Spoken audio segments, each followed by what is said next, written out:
साला हमको एक बात समझ में नहीं आता है कि आखिर क्या करे जो हम रातों रात करोड़पति बन जाए। है तो ड्रीम 11 बड़ा मस्त गेम, तो साला सब लोग जीत सकता है तो कहीं हम नहीं जीतेंगे? हैं, हम भी लगाएंगे। ऊपर वाला चाहा ना तो साला रातें रात करोड़पति बन जाएंगे। इतना पैसा हमारे पास होगा कि साला गिनते गिनते हमको 4 गो स्टाफ को रखना पड़ेगा अलग से पैसा गिनने के लिए।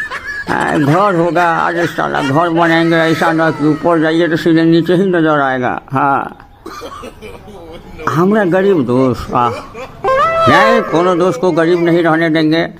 सबको 1-1 मुट्ठा रुपया देंगे और सबका जमीन अपने नामे करवा लेंगे।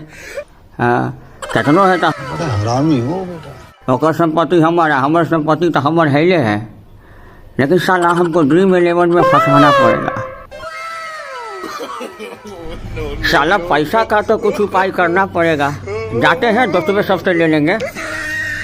साला कहीं दोस्तवा नहीं दिखा तू। अच्छा कोई बात नहीं, हाँ, भोती मलान का 2 कट्ठा जमीन जो है ना और बेच देंगे।